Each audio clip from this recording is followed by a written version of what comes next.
E aqui estamos nós na terceira parte, demorou um pouco para chegar o vídeo, mas estamos na terceira parte sobre o assunto de inerrância bíblica, né? E hoje a gente vai entrar na parte da controvérsia. Opa, deixa eu voltar aqui que eu fui demais. Vai voltar para a parte da controvérsia da permanência. Um raciocínio simples, né? Que é muito poderoso ainda assim.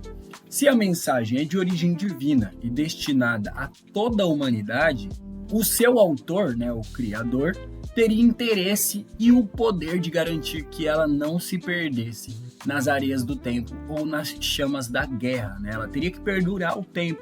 Como que o criador iria fazer uma mensagem que precisa ser passada para o seu povo e não deixar com que ela ficasse clara na história, né? Então é basicamente esse o raciocínio. A história da Bíblia não é apenas uma história de um livro, mas é a história de uma sobrevivência estatisticamente improvável, ou melhor dizendo, quase impossível. É chamada também de preservação providencial. É onde a filosofia encontra o limite e a Bíblia revela o infinito. Aí a gente entra na metáfora da bigorna. E as pessoas antigamente diziam que a Bíblia era como uma bigorna de ferreiro. Muitos martelos bateram nela ao longo dos séculos, os martelos quebraram, a bigorna continua lá. Então vamos entender como que funciona isso dessa bigorna que tantos martelos tentaram destruir. Então vamos pelo teste bibliográfico, né, que seria uma ciência contra o próprio ceticismo. A ciência diz ser ceticismo, né? Mas vamos dar uma olhada da ciência contra esse ceticismo. Então vamos usar a mesma régua tanto para a Bíblia quanto para qualquer outro livro, né? Vamos usar então a régua da história. Para sermos honestos e racionais, precisamos aplicar à Bíblia a mesma régua. E isso se chama crítica têxtil. Então vamos começar com uma comparação desleal com Platão. Platão, ele tem uma vida entre 427 a 347 a.C.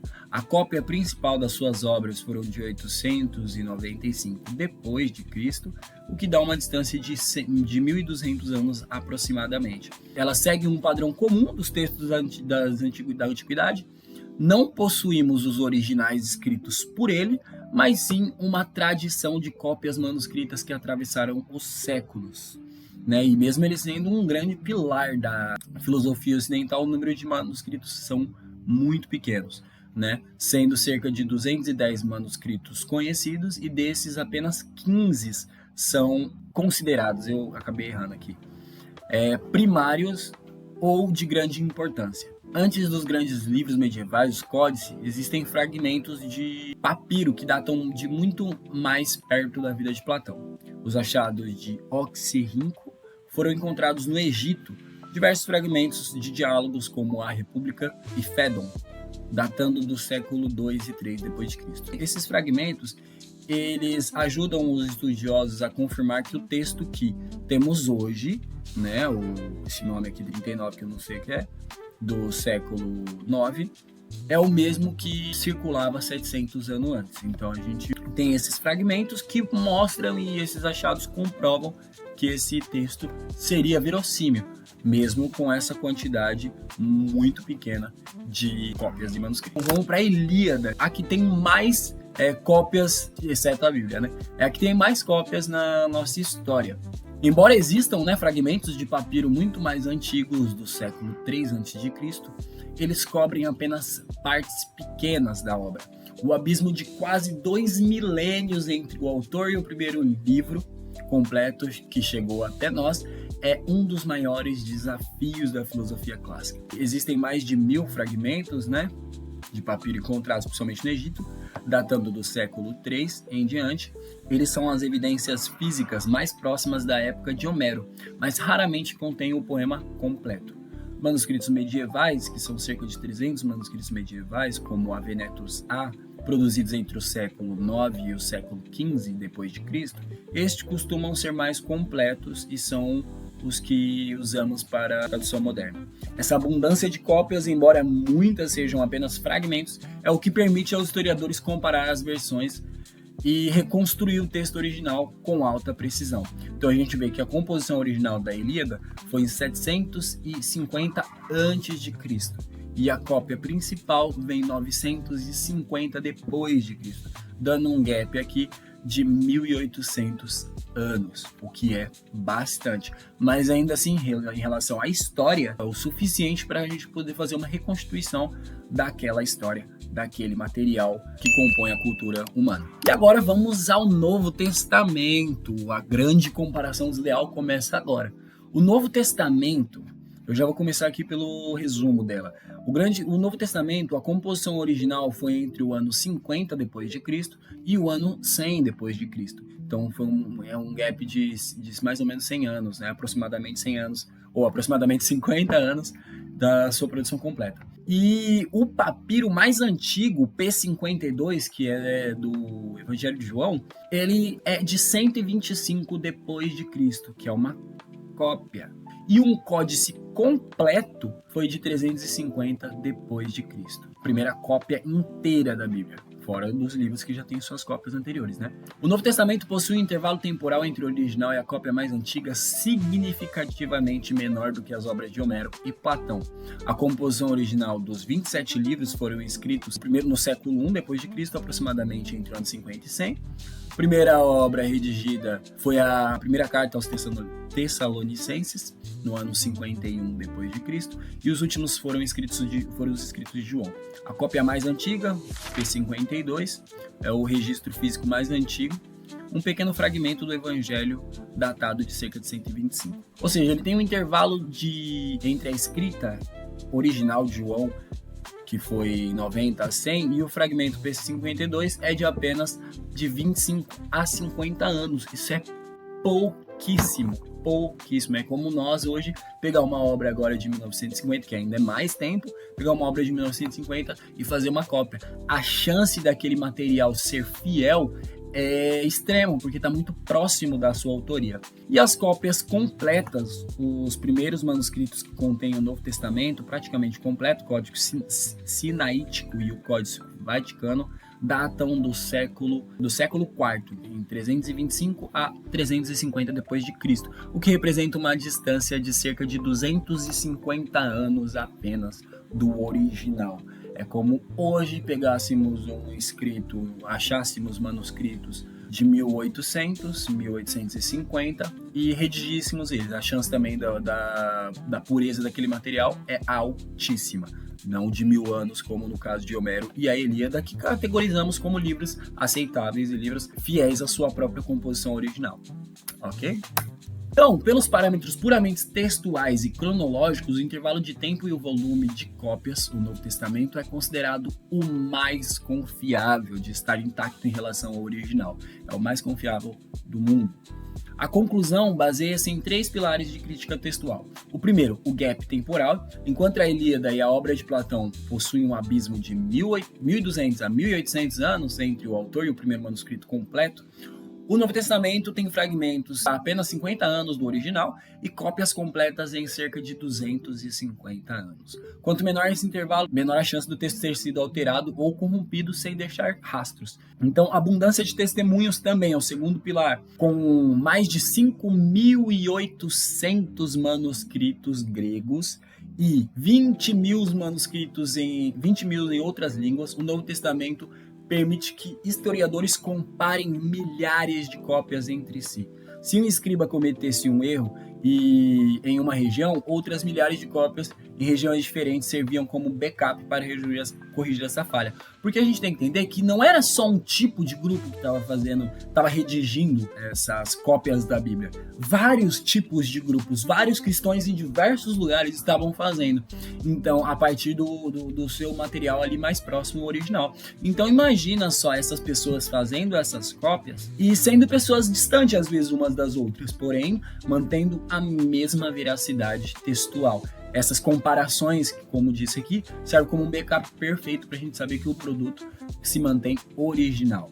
E a consistência interna, apesar do volume, eu acho que complemento o que eu acabei de falar, apesar do volume massivo de cópias ou variantes, as diferenças entre os manuscritos do Novo Testamento são, em sua vasta maioria, ortográficas ou gramaticais, não alterando o sentido central do texto. A Ilíada também possui boa consistência, mas a base de comparação é muito menor, cerca de 2.000 cópias. A gente vê que não perde o sentido do texto, né? A síntese do texto não é perdida. Ou seja, em resumo, se a gente aplicar o mesmo rigor científico usado para avaliar Homero e Platão, o Novo Testamento vence por larga vantagem, larga margem em termos de evidência documental e proximidade com a fonte.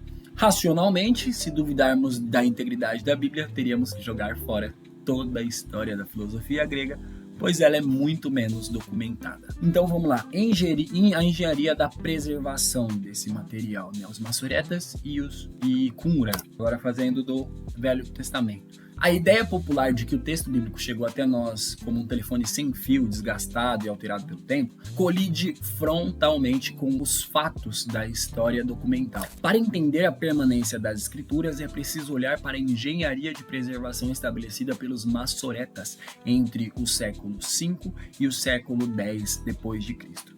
Eles não eram meros copistas, eles eram auditores de um código sagrado. O hebraico antigo, composto apenas por consoantes, corria o risco de perder a sua pronúncia e o sentido exato com a dispersão do povo judeu. Os maçoretas resolveram isso criando um sistema de nikud, ou pontos vocálicos, fixando o significado do texto, sem alterar uma única consoante original. Mas o que realmente impressiona a lógica racional é o seu sistema matemático. E aí, aqui a gente tem essa comparação. O hebraico consonantal, ele tinha assim, ó, a pureza, não tinha ponto nem nada, nem vogal na escrita. E o hebraico maçorético, um texto vocalizado, acentuado, sistema Nikud, ele tem esses pontinhos aqui, ó, esses traços, pontinhos, que eles representam as vogais, entendeu? Então aí ficaria mais fácil ainda de manter a pureza do que estava sendo falado. Para garantir a inerrância da cópia, os maçoretas tratavam o texto como dados puros. Eles contavam cada letra e cada palavra de cada livro. Sabiam, por exemplo, qual era a letra exata que ocupava o centro matemático do Pentateuco. Ou seja, não havia espaço para erro humano ou para a criatividade do escriba. Essa disciplina foi posta à prova em 1947, com a descoberta dos manuscritos do Mar Morto, né, em Qumran. Foi encontrado ali os rolos de Isaías, datado de 100 anos antes de Cristo, ou seja, 1000 anos mais velho do que a cópia maçorética, e ao comparar os dois textos, o conteúdo era 95% idêntico, as únicas variações eram ortográficas e não alteravam o sentido de nenhuma sentença. Racionalmente, a Bíblia não sobreviveu por um acaso ou por sorte histórica. Ela sobreviveu porque foi protegida por um protocolo de segurança textual sem paralelos na antiguidade.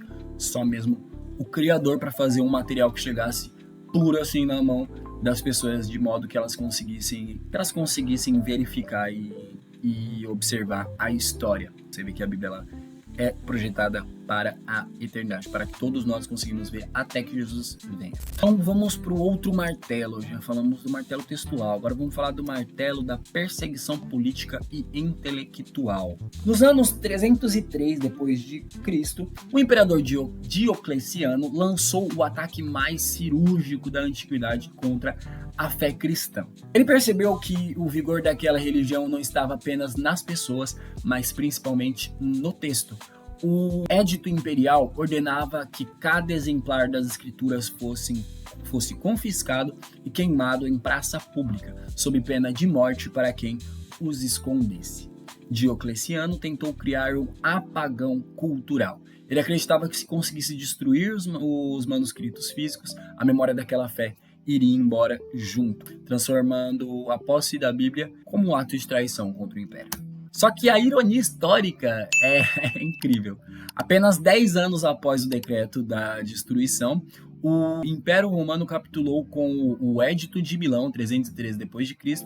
O imperador Constantino não apenas legalizou a fé que Diocleciano tentou apagar, como encomendou a produção de 50 bíblias de luxo, financiadas pelo próprio Tesouro imperial. Ah, mas Constantino ele não necessariamente era um verdadeiro cristão. Ah, Constantino tinha suas próprias necessidades políticas, suas próprias intenções políticas para adotar o cristianismo como oficial dentro do seu plano. Sim, pode ser que ele tenha esses seus pontos. A questão é que, ainda assim, Deus usou toda essa situação da realidade humana, das ações humanas, para ainda assim fazer o seu evangelho crescer e chegar até onde chegou.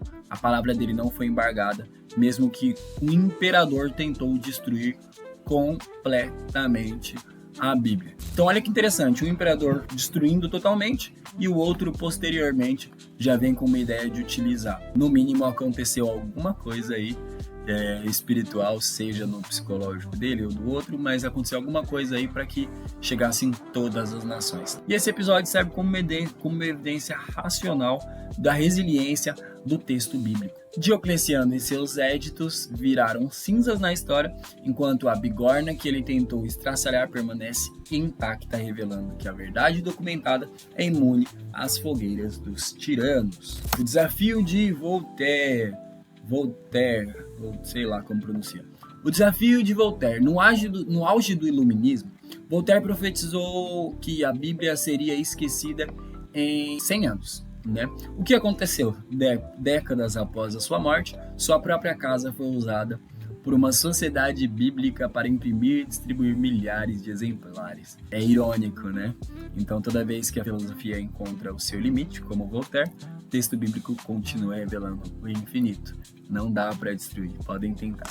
Tem alguns aqui e eu vou em breve disponibilizar esse PDF completo da Inerrância Bíblia para vocês também fazerem os seus estudos em casa. Um dos momentos críticos foi o exílio da Babilônia, também no Antigo Testamento, 586 a.C., quando Nabucodonosor destruiu Jerusalém e o templo, ele não apenas removeu um povo de sua terra, mas tentou apagar sua identidade cultural. A dificuldade, né? Sem templo, sem sacrifícios, a fé de Israel deveria ter morrido, como aconteceu com todos os outros povos vizinhos, sempre foi comum isso.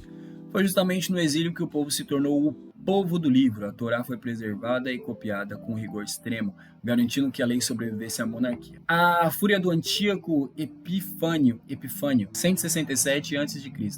O rei grego sírio Antíoco IV tentou uma limpeza cultural. Ele proibiu a circulação da Torá, ordenou que os rolos fossem rasgados, queimados e puniu com a morte quem fosse pego com as escrituras. Foi a primeira tentativa sistemática de extermínio do texto. A resistência dos macabeus e a dedicação das famílias judias em esconder os solos impediram que o judaísmo fosse dissolvido no helenismo. O Edito de Diocleciano, que nós acabamos de explicar melhor, o cativeiro em língua morta. Durante a Idade Média, a Bíblia enfrentou um inimigo diferente, o analfabetismo e a barreira linguística. Ela estava trancada no latim, na Vulgata, uma língua que o povo comum não entendia mais. A leitura da Bíblia em línguas nacionais, inglês e alemão, chegou a ser proibida para evitar heresias. Tradutores como John Wycliffe e William Tyndale foram perseguidos. Tyndale foi executado por quererem que o menino que conduz o arado conhecesse as escrituras. E o surgimento da prensa em Gutenberg. A Bíblia foi o primeiro livro impresso, tornando-se impossível qualquer tentativa futura de restringir o acesso ao texto. Então, agora que eles não podem mais tirar o texto da nossa mão, o que eles fazem? Eles fazem com que a gente não tenha interesse pelo texto. Faz acreditar que ele vai ter confusões ou que é um texto muito difícil de se ler. Não são todos que entendem o que está escrito ali. Quando o evangelho ele é puro, simples e racional. Na Bíblia fala que você tem que estar preparado para mostrar a razão da vossa fé. E esse sentido de razão da vossa fé se dá justamente pelo fato de que racionalmente, a partir da luz das Escrituras, você consegue se enxergar a palavra de vida e a verdade que Deus deixou para que a gente conhecesse, tá bom? Esse mundo é real, existe coisas reais acontecendo no mundo espiritual e Deus ele quer salvar a sua alma também. Bom, vamos continuar. Então, se analisarmos friamente a sobrevivência da Bíblia, é simplesmente uma anomalia estatística. Nenhum outro livro enfrentou com tanta oposição coordenada e sobreviveu com tanta integridade textual. Será que um processo meramente humano conseguiria tal feito? Fica essa pergunta para vocês, eu quero que vocês me respondam aqui nos comentários. Se você já está gostando do vídeo, né, nem falei nada disso desde o início do vídeo. Se você está gostando do vídeo, não esquece de deixar o seu like, se inscrever e deixar um comentário se é possível que apenas humanos consigam fazer uma permanência de um livro e ser o maior da humanidade.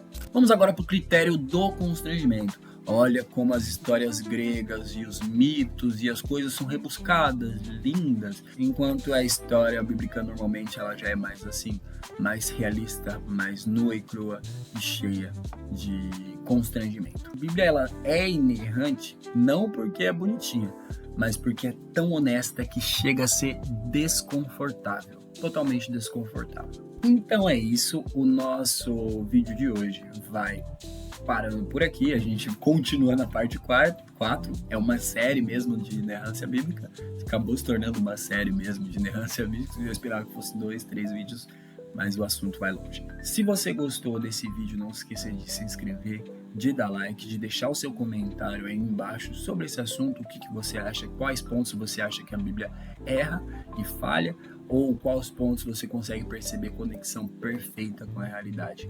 E aí no próximo vídeo a gente vai estar falando mais sobre o critério do constrangimento, né? Sobre como dos personagens da história grega e tudo mais, a gente vê sempre imponência, força e tudo mais, enquanto na Bíblia a gente vê fraqueza, medo, solidão, falha, mentiras. Então a gente vai discorrer melhor isso no próximo vídeo e continuar também o resto do assunto da inerrância bíblica, que os próximos assuntos é sobre os detalhes de testemunha ocular e o martírio dos autores também vai ser o assunto para finalizar a nossa série sobre inerrância bíblica. É isso e até a próxima.